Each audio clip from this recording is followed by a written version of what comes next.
Greetings, everyone. Great evening. I'm Dr. Myrah Brown Green, and I want to thank the American Center in Moscow for hosting this wonderful program with Dr. Carolyn Mazloomi. And I will be your moderator for the conversation on building a legacy African American quilt history. How are you, Dr. Mazloomi? Great. Thank you. Thank you. Yeah. So, um, Well, I wanted, before we get started, just a couple of housekeeping things. You can place your questions in the chat and we'll get to them or whatever we can get to at the end of the conversation. So, we're going to start with the first slide.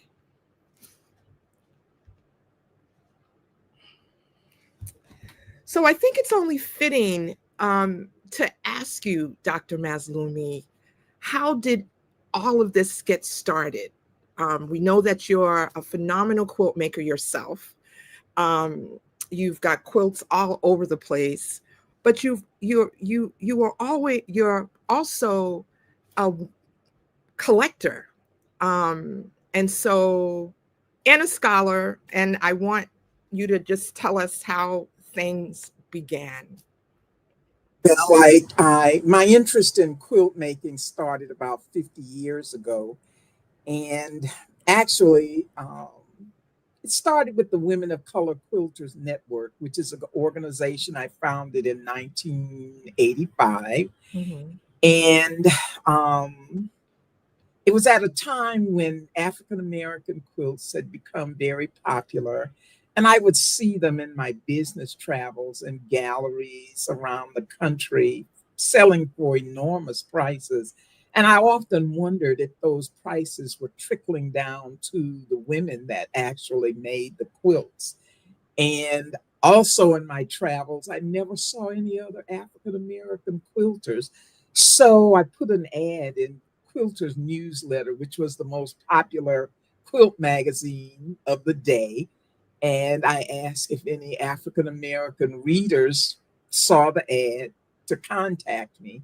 And as a result, 9 people did. And the one commonality that we had, and they were scattered around the country, we thought we were the last Black quilters quilting in the country because none of us ever saw anybody else that looked like us.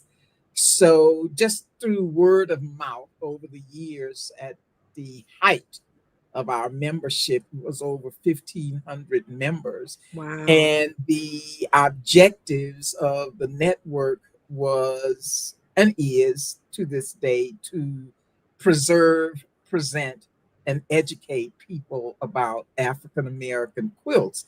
As well, for me, it was about disseminating information to the quilt maker, not only about the cultural significance of the works of quilts in the Black community, but the monetary value as well. So when they sold their work, they could sell it for fair pricing. I love that. I love that. Yeah. Yeah. And then I started collecting around the same time. And I guess I'm the consummate collector. I just collect stuff, not just quilts, but I have obsessions with many things. So not just quilts, but I love quilts, and I want to be surrounded by my favorite artworks, my favorite quilts. So I I I started collecting, but I have to say my main objective in my artistic life, my quilt life, Mm-hmm.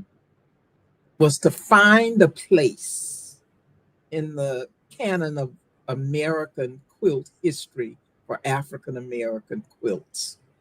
I wanted to see that there be documentation, uh, written and otherwise, of our participation in American quilt making. Uh, be- Prior to 40 years ago, that didn't necessarily happen like it should. So that was important for me with every exhibition I curated. we had to have a book.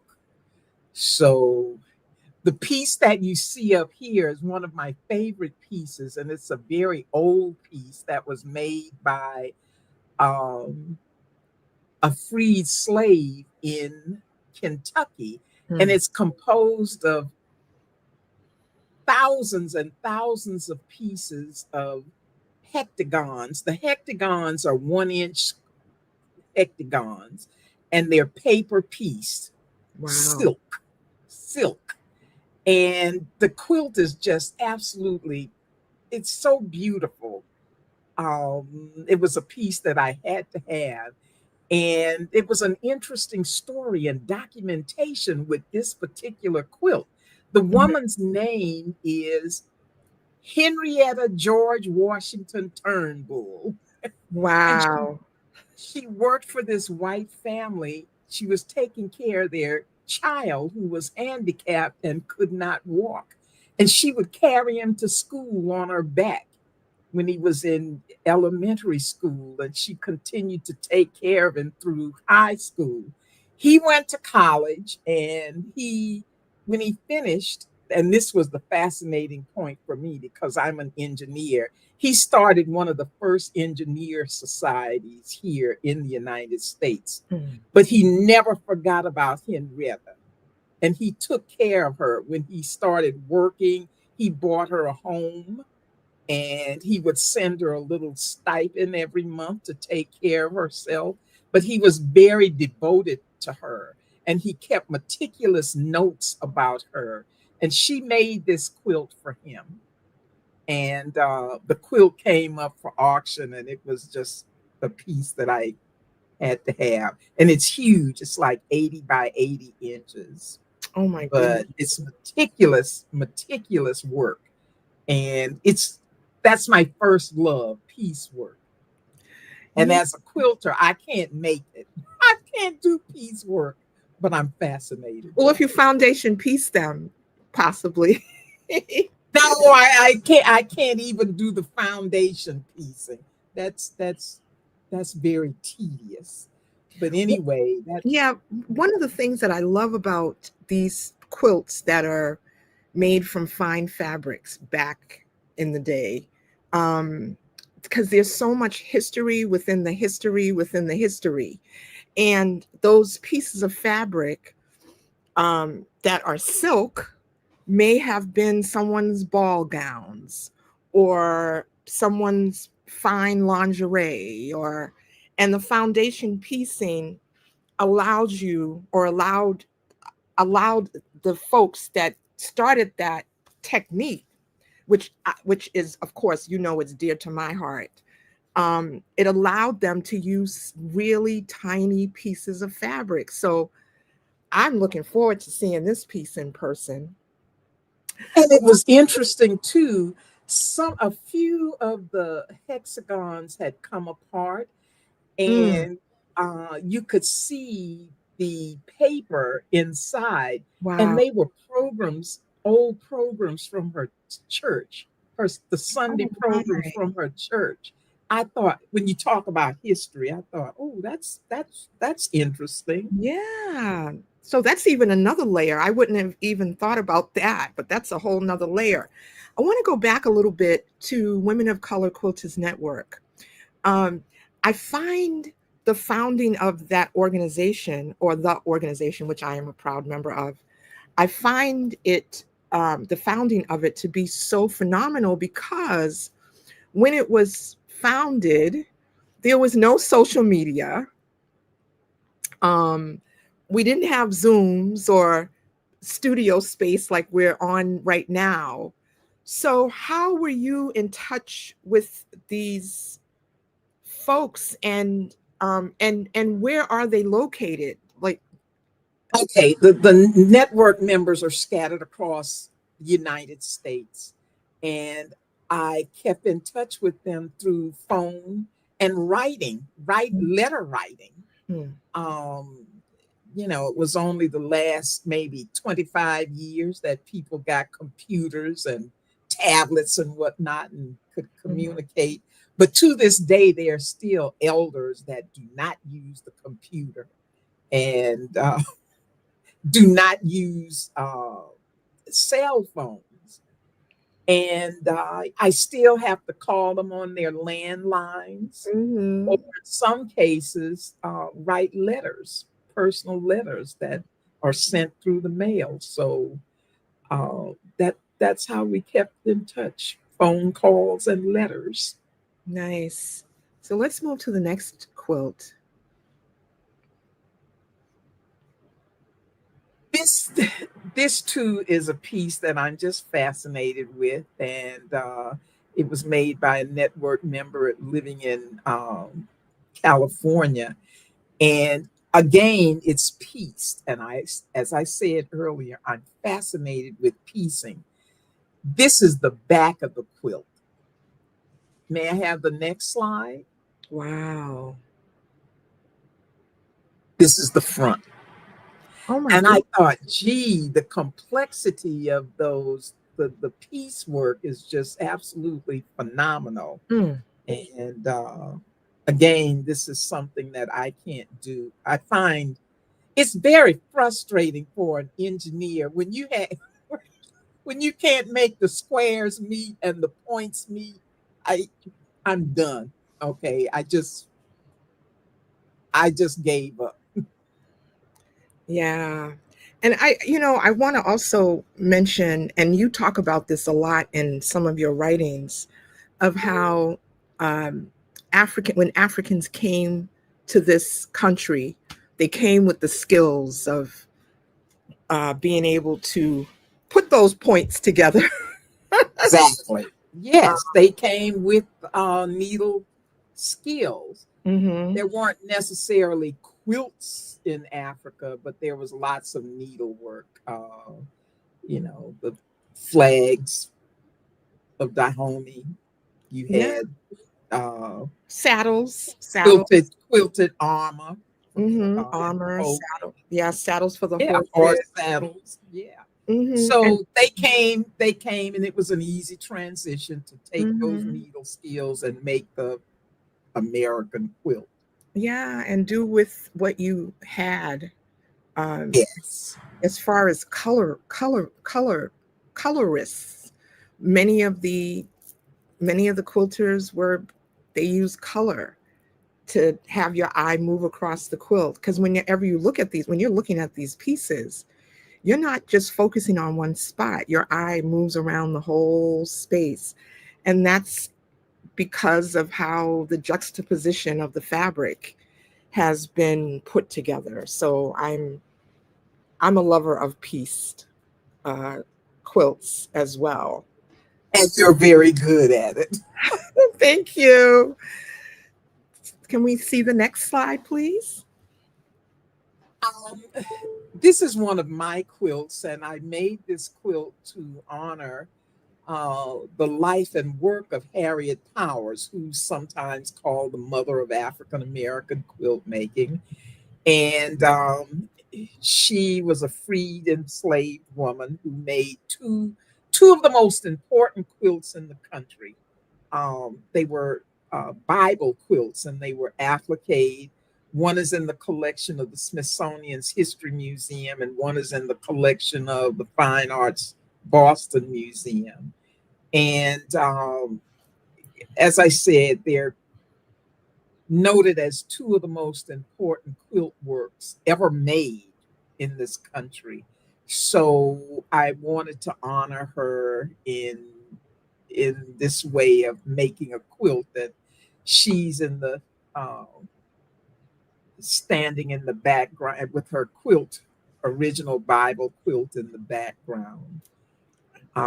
We recently, she's from Athens, Georgia, and the Women of Color Quilters Network recently replaced her missing tombstone and added a bench to her gravesite in Athens. So I'm very proud that we Hmm. were able to do that and honor her in that way. Yeah, and I want to just add that those who are out there in virtual land and are quilt makers, and those who aren't, when Harriet Powers created these two phenomenal Bible quilts. She appliqued them, but with a sewing machine. And that to me is says something. um, so they're appliqued, but they were sewn with the machine, which I think is just phenomenal. This is a beautiful piece, Dr. Mazloomi. Next slide, please. Ooh. Um, as a collector, it was always a dream of mine from 45 years ago to have a collection of quilts made by the Women of Color Quilters Network in the Smithsonian. Um, 2 years ago, I decided to sell my quilt collection, and among the museums and private collectors that were interested in it happened to be the American Art Museum at the Smithsonian, the Renwick Gallery. And they sent a curator here, Dr. Mary Savick, to look at the collection to decide what she wanted. And when she saw this quilt that happened to be made by Dr. Green, she just fell in love with it. She loved the colors, she loved the patterns. And recently, February of this year, the Renwick Gallery opened an exhibition of the quilts that they got from my collection. And Dr. Green's piece was chosen as the signature piece to use in the media and um, any other all publicity about the show. And it's quite a stunning piece, and it's beyond massive. I can't remember the exact measurements, but it's humongous. It's humongous. But anyway, it was one of the favorite pieces in the show.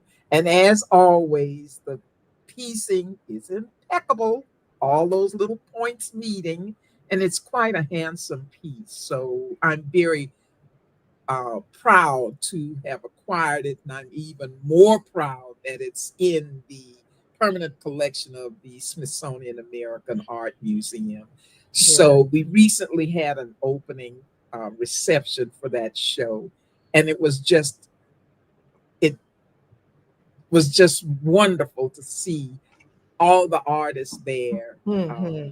being celebrated for their work, being included in that permanent collection. It's something that artists wish for all their lives and don't attain. So to be in that place, in that spot, it's history. Oh, yes, no doubt, no doubt. And Tessa asked me if I quilt ever quilt by hand. So Tessa, this particular symbol that's in the center, that's hand appliqued.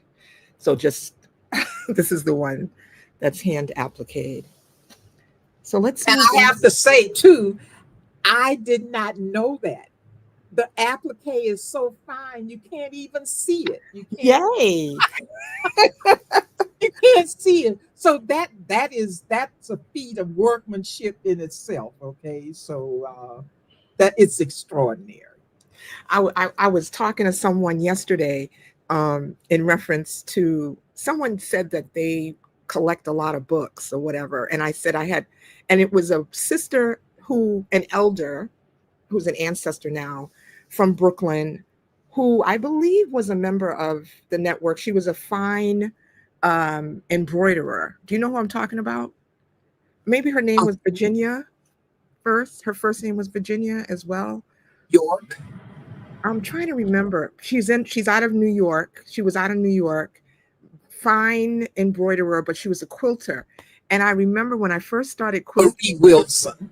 yes, I went up to her and I told her that I had all these quilt books. Oh, I was so proud to tell her I had started getting all these quilt books and I just started quilting and she said, "Well, honey," she says, "you better, no, quilt books, you need to go within." and and I was like, oh my God, I was so embarrassed. But then I thought about it, and she's absolutely right. You know, these quilts at the Renwick are magnificent. So this one, you want to speak about this? That's Glenda Richardson, Hmm. and it's and I've become so forgetful now. I love story quilts, and I'm at the point now names elude me, but it's Uh-huh. Othello on Broadway, Yeah. and it's a pieced quilt and machine pieced and machine quilted, and I love the colors in this, and it's about the life of Paul Robeson. Yeah. So yeah, the quilts have to tell a story. And this is basically what I've collected, these stories about African American, some facet of African American history or important African Americans that have contributed to Black history. Yeah. Yeah. You know, you have the most beautiful narrative quilts. And one of the other things that I always look at, even if something is just piece, like the first few pieces that we saw, those are narrative as well. They tell a story, you know. You're So absolutely right. Every quilt tells a story, even if it's pieced. There's a story. There's a story attached to it. And this is one of the reasons why it's so important as a writer, as a scholar, as a historian to ask, personally ask the quilters why they do what they do. What does their work mean? I don't like it when people interpret stories for artists without asking them, because many times they're wrong. Oftentimes they're wrong. yeah, and that's why it's so important for quilters or artists, period. And I've archived many over time, for them to tell the story of their work. Um, because if someone else tells it, it's going to be someone else's interpretation. And, there's so many artists that I wished I could have had a conversation with. And it just, of course, either they came way before I was here on the planet, or I just didn't have the courage to go call them and say, tell me about this piece. So it's important for you to write something about your work, so that your story is told the way that you wanted it to be told. That's important. And that was one of the early the problems with uh, early quilt scholarship. All of the books about Black quilts were made by people, written by people from outside of Black culture. They didn't ask the quilter anything. They just interpreted uh, what they saw or what they thought they saw in the quilts Hmm. without ever asking the quilter anything about their work. That's right. So not until Questa Benberry came along and Roland Freeman and Gladys Fry and uh, those folks, we had after that with them, we had a pretty much true and factual writing of quilt history, Hmm. Black quilt. Yeah, and it's so important. Next slide.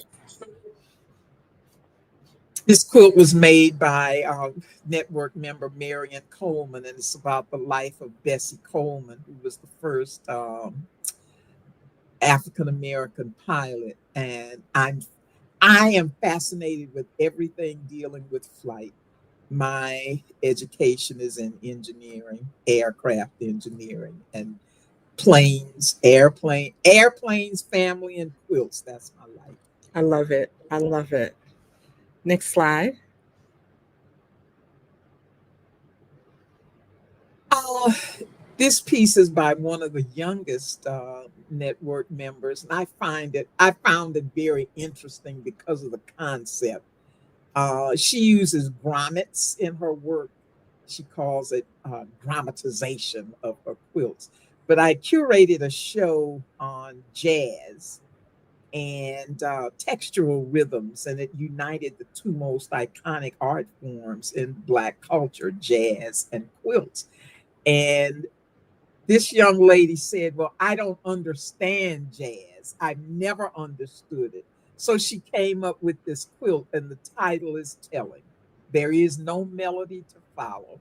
I love it. I really don't understand it, but I found it an interesting piece. Yeah. I mean, when we talk about jazz and quilt making, we think of the word improvisation, right? And then a lot of folks believe that improvisation has no rhyme or reason. But when I look at this quilt, which I see as something improvisational, it also is very form fitting. It's, again, your eye roams around the quilt, um, wanting to see that yellow circle even behind that blue rectangular piece in the back. And then it goes to that little tiny yellow circle. So quilt makers can be so technical without sometimes realizing it. That that's true. Very true. Very. Hmm. Next quilt, please. This quilt was made by Bisa Butler, and like you, Dr. Green, I think you and Bisa, you're both very good colorists. I'm not a colorist. This is why I no longer use color in my quilts. I strictly work in black and white because colors just go over my head. But anyway, this is one of her earlier pieces, based on a poem. I know why the cage bird beats his wings. And yeah, that's it. It's applique and Mm, machine quilted. very nice. Next slide, please. Okay, I among my obsessions, okay, we have the pieced quilts, and this particular quilt, it's called a pine bird quilt, and I have had several of them over the years. In fact, I'm waiting on one now. I just commissioned from Betty Ford Smith, who lives in Florida, and these are folded pieces of fabric that are hand sewn together to make this piece. It's like king size. It's like maybe 80 by 90 inches. And it is extraordinarily heavy, like maybe 50 pounds. Um, but it's very beautiful with this manipulated fabric. This is not a very clear uh, uh,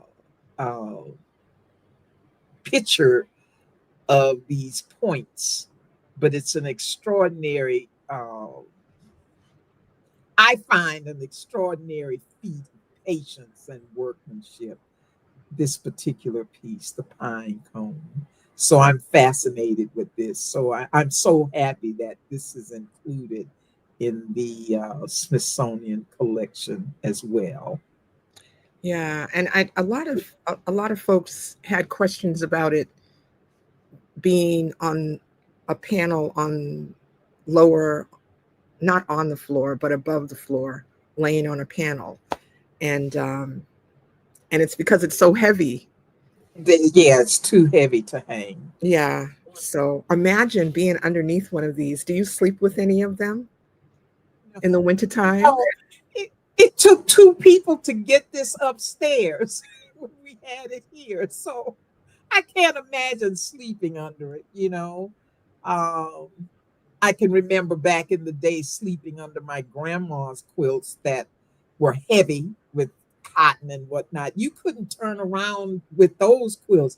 I can't imagine what sleeping under this would be. So it's just too heavy. You'd probably have good sleep because now they make you pay a lot of money for weighted blankets that you buy for babies, and now adults are starting to use them. I know my sister has one that's heated, and from what I understand, it's almost like being swaddled. So they probably, they may have been made back then, the heavy pieces, for people to get a good night's sleep, because when they got up, they were headed out to work and they had to have all the energy and strength and all of that. But so, um, I have to mention as well the pine cone quilt is the official quilt of the state of Alabama. oh, wow. Yes, yes. Interesting. Very interesting. And that's because of the G's Ben quilters. There are people within that community that only make these pine bird quilts. Wow. Now, is there, and listen to me, because this is a question that that I probably, I don't even know why I even just thought about it.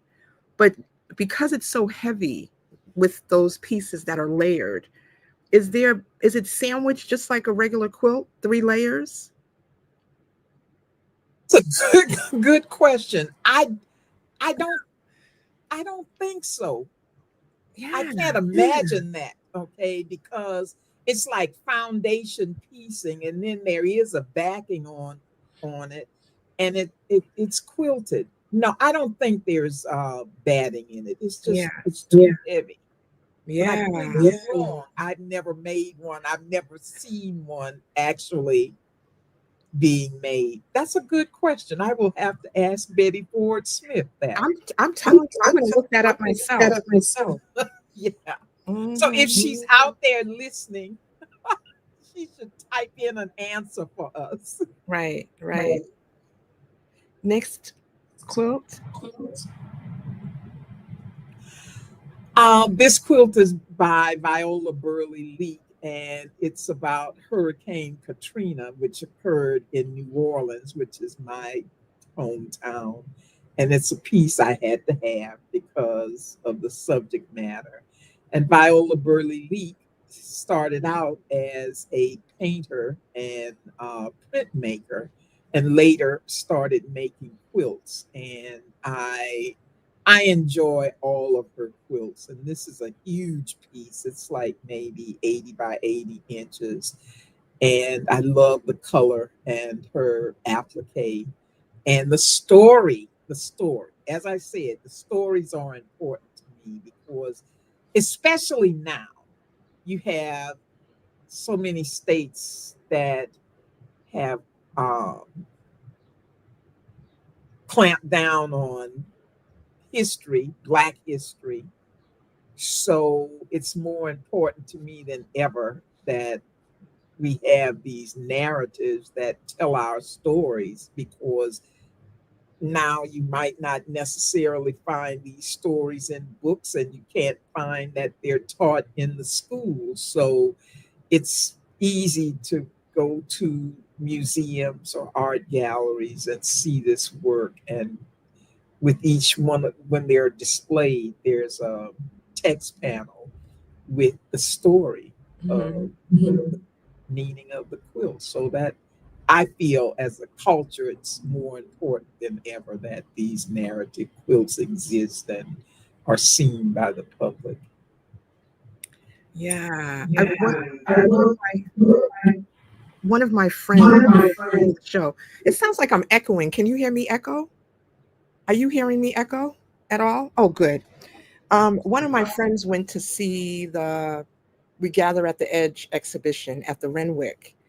And when she came back to and told me, she was just so fascinated about so much history she didn't know. And that's one of the things that I respect about all of the shows that you've curated. Anytime, um, you've created an exhibition. It may have been a call to action. It may have been a response to something. Um, how important is that for you? And I know I'm asking the same question again, but I want to hear from a different Everything. angle. The stories of our history is everything. I'm almost 80 years old, and I remember when I was in school, we were taught American history, and there was no such thing as Black history. I never learned anything about Black people and their history, their accomplishments, and whatever. It was only as an adult during the 70s when Black history was in vogue and written about. Mm-hmm. But these stories are important to me because I want people to know our history. I want them to know the good, the bad, the ugly, the great, Mm-hmm. the fascinating, um, Mm-hmm. because it's us. And, you know, Yeah, we're a part of the canvas of this country. that's And I right. think it's important that people know the history. I think relationships would be better if people knew each other's history. But if you don't know anything about someone, okay, then that someone is always on the outside. Mm-hmm. Okay, so anyway, Oh, history is yeah, important. no doubt. Next slide. Is there another one? Um,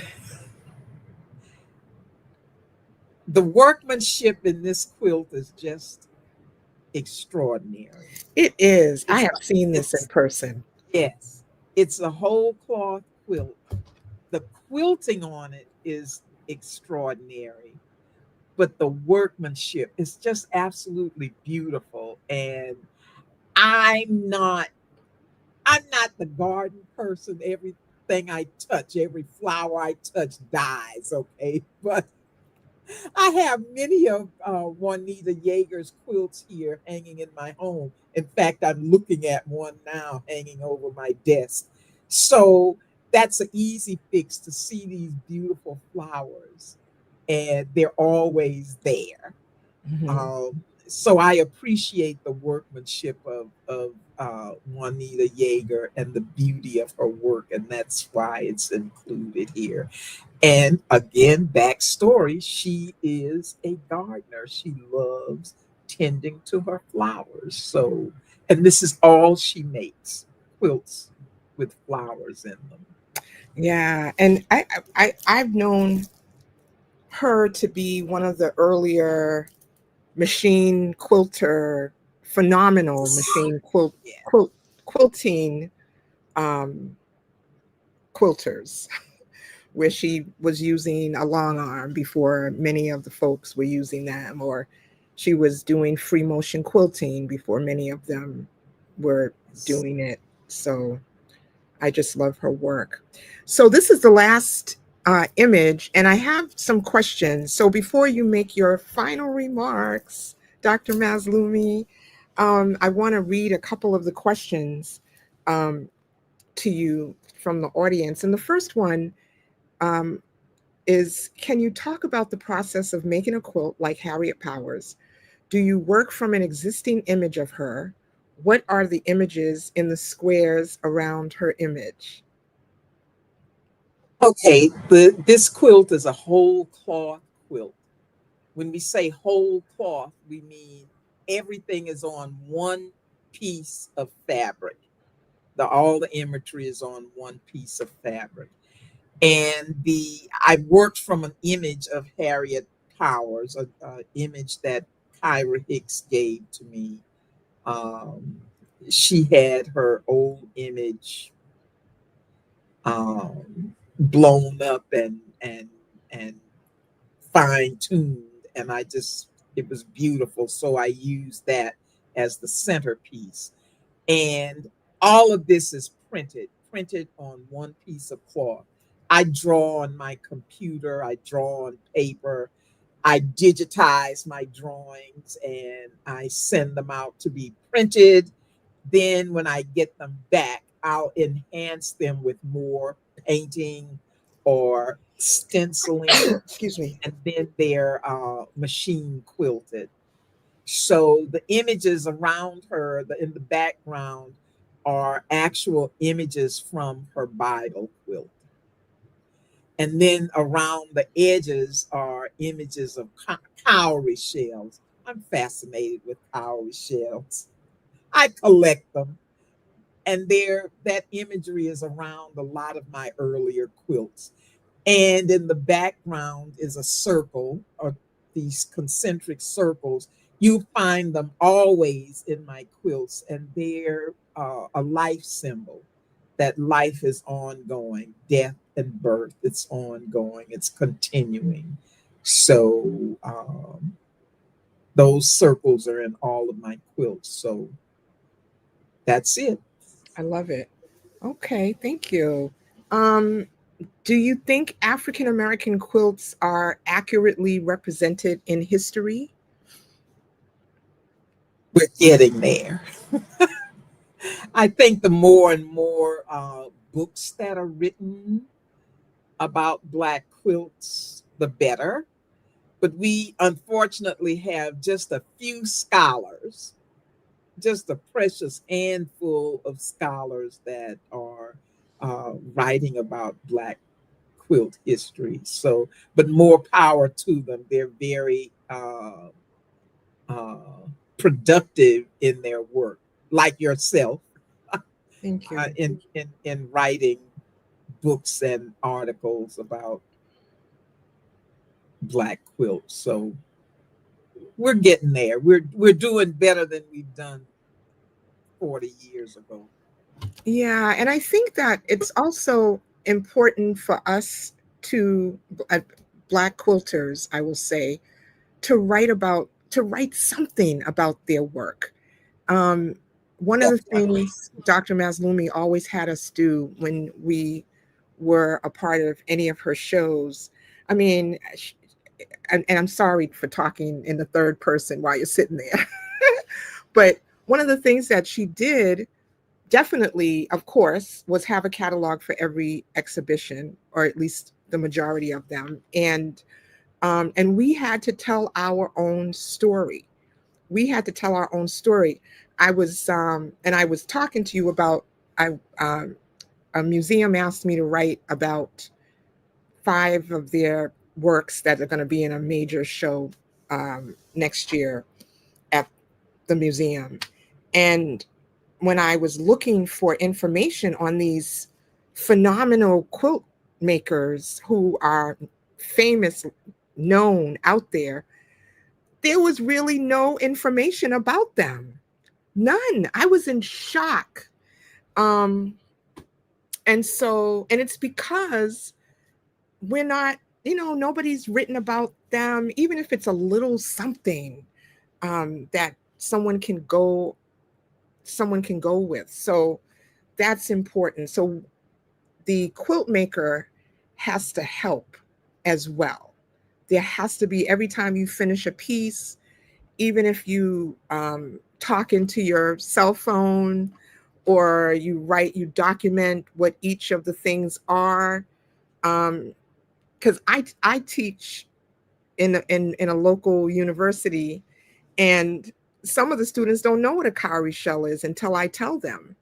So imagine, years down the road, they won't know what the cowrie shell is, or where it's from, or how it got to where we are, and that sort of thing. Um, the next question: do you think all I quilt? just wanted to say, I just want to say, really, the voice of the artist, the voice of the Mm-hmm. artist is important. You know, whether it's written or oral, because this is our history, and it is important that it be duly noted, and noted accurately through the creator of the art themselves, you know, not through our interpretation. Mm-hmm. Mm-hmm. Mm-hmm. No doubt. No doubt. Um, oh, says question for both.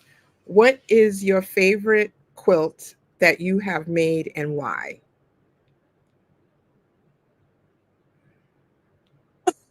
I think I know what your favorite quilt is.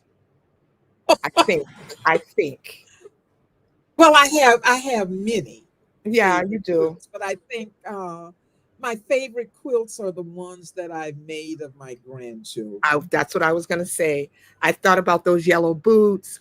I thought about the young men who are young men Yes, now, the adorable yes, young men.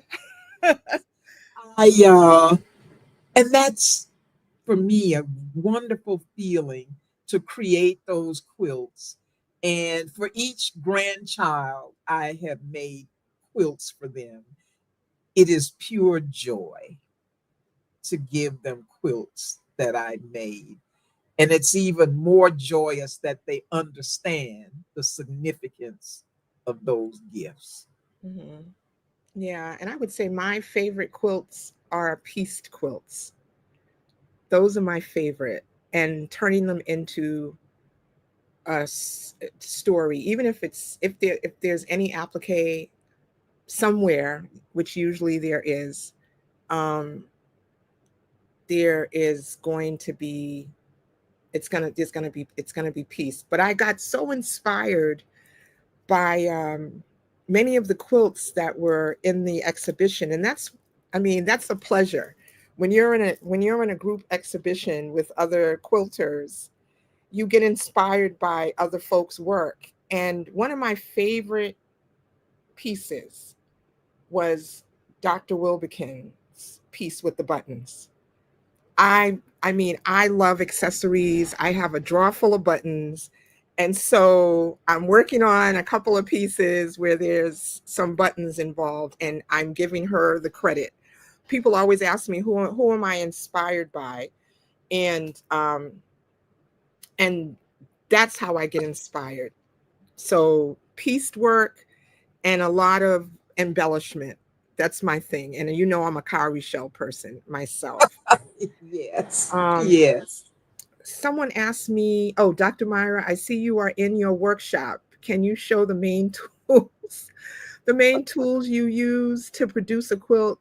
How much time does it take to create one on an average?" The main tools I think most of us use are quilting rulers, a rotary cutter. If you're quilting, even quilting by hand, because when I teach um, anybody new to quilt, I teach them to quilt by hand. And I always tell them, you've got to learn how to quilt by hand so you can break the rules. And so, and many of us, I'm very old school. I don't know if I got it from you, Dr. Maz, but I am the quarter-inch girl. I believe in a quarter of an inch, whereas if you sew dresses and that sort of thing, that's 5/8 of an inch. So there's a whole different vibe. So I use a quilting ruler that has a quarter of an inch. Of course, I right now I'm quilting something on my domestic, but I have a long arm that I use, a long arm quilting machine. And I am a thread fanatic. I buy the thread first, and then I buy the fabric to match the thread. That sounds crazy, right?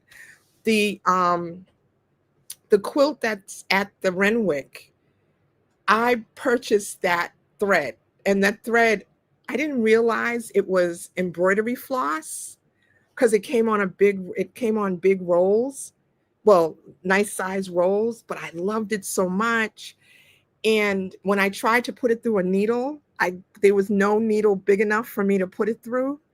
So I had to hand wind it on the bobbin case and stitch the quilt from the back.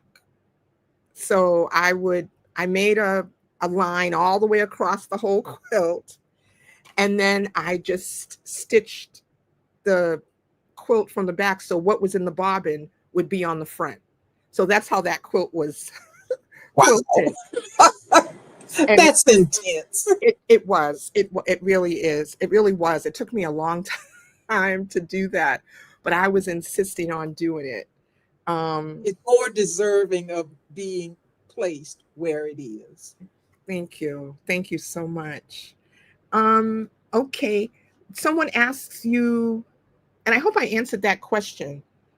And then, of course, any fabric. I'm not really. I use a lot of hand dyed fabrics, and I'm into using clothing fabrics for my quilts.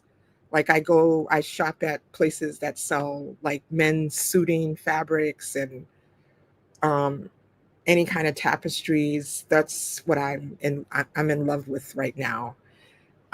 This question, Dr. Mazloomi, how is this collection thematically arranged, maybe chronologically? This is amazing. Thanks for choosing this topic. The collection is thematically arranged. Mhm. I said at the very beginning, I love stories. I love stories. But you have to understand, though, I had so many quilts. I had over 700 quilts. So Mm, basically, there were those quilts that were thematically arranged, but then there were another section that was chronologically arranged and according to events. And most of my exhibitions are like that. Uh, they're in some type of chronological order. I think the biggest exhibition we've ever done is from a show called And Still We Rise. mhm, And that show had over 100 quilts. And it was a historical timeline that uh, was a visual illustration of the landing of the first Blacks here in this country to present day. And it was chronologically arranged mhm. insofar as events and people that affected or had something to do with Black history. So it depends. Just know I had a lot of quilts. So Now so you always call. I'm gonna call you out right now. You always calling me and telling me this is it. This is the last show. yes. Is there anything coming up? And I always tell you, yeah, Oh okay, well, yes. right, of course. Next year the country celebrates its 250th anniversary. And it's a big to do all over the United States. Museums, art centers, cities, towns, little villages, everybody will be celebrating this 250th anniversary of America's beginning. So will the Women of Color Quilters Network. I am curating a show in celebration of that, and the show deals with, again, people that have contributed to African American history in some important way. So we will honor those individuals in our quilts that will be hung in July of next year. I love that. And that will be the last show. Yeah, okay. Okay. All right. All Oh, right. geez. One of the questions I just want to ask before we end, and I always, there's always supposed to be a call to action, right? Um, what is in, oh, okay. Before I ask that, let me go to this question. Are there any artists or quilters, past or present, who deeply influence your work? Well, there are several. Marie Wilson, that you talked about earlier. Mm-hmm. She was the consummate needlewoman. I mean, impeccable needle skills, flawless work, flawless work. It was her work was something to workmanship was something to aspire to. Mm-hmm. And then, just as a person, Dr. Cleota Wildekin, she was one of my dearest friends and just such a firm supporter of not only me but the network as well. So I admired her greatly. But from a technical point of view, with the quilt making, it would be Marie Wilson. Who? I'm sorry, it would be Marie. Yeah, definitely. I would say that. I'm wondering where I know she had needled the Borough Hall. That's what it was. It was at Borough Hall. She had done a fine needle work of that. Yeah, Um, and I'm curious to know where that is if we could see it. And that's why it's so important for us, our works, to go into collections. but she passed away. Unfortunately, none of her work was ever included in a permanent collection.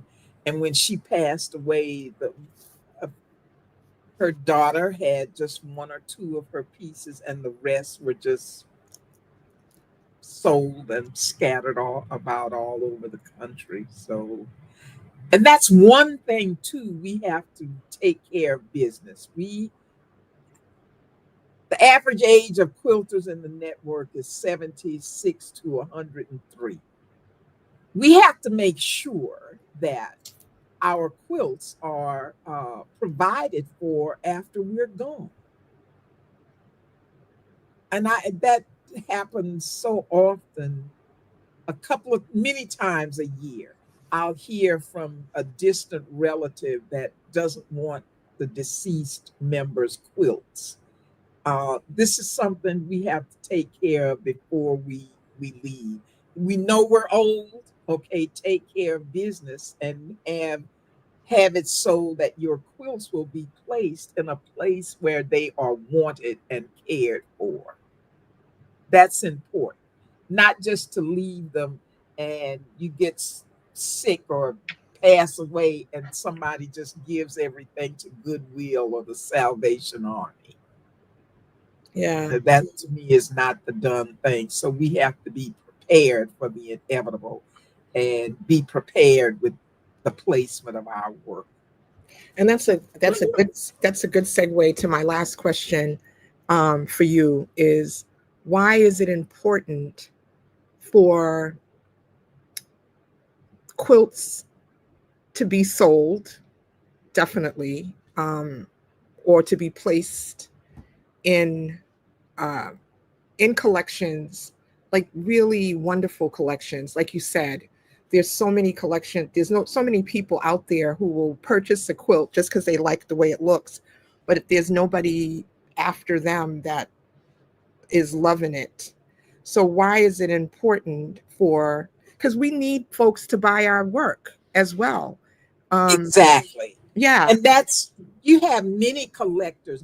I work with them every day. You have many collectors that are serious collectors who not only collect the work, but they care about the artist as well. All of the people that I know like that have made provisions for their collections Hmm. after they're gone Hmm. or before they pass on. The collections will be given to a museum or a university. That's a good, responsible collector. Collecting isn't, for me, it's not just about what I want, but it's also about supporting the artist. I can't say, oh, I love the work and not support the artist by purchasing the work. Okay. So it goes hand in hand. Collecting Hmm. goes hand in hand. Collecting should not be a selfish endeavor. Hmm. It should not be a selfish endeavor.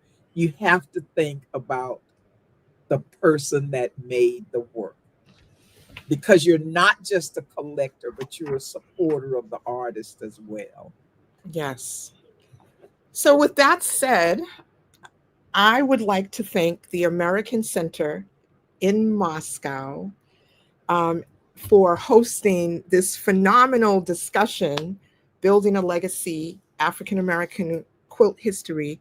And Dr. Mazloomi, I love interviewing you all the time. And you're my favorite moderator. Oh, Oh, thank you. thank you. Thank Thank you you. so This has much. been great. And Yeah, it's always great to inform people, inform the public about the quilts that African Americans make. So this is a good thing. Yeah. And thank you all in virtual land. I know it's evening, it's 8 o'clock, it's 8:29 in Moscow, and it's 101 here in Brooklyn. And what time is it there in Ohio? The same time? Hey, we're on Eastern Standard Time, Oh, okay. 101. Yeah. So thank you so much, all of you in virtual land, for coming and supporting. And until next time, peace and blessings to all of you. Thank you. I Thank you, guess that's a everybody. wrap, Thank right? you, Doctor. Oh.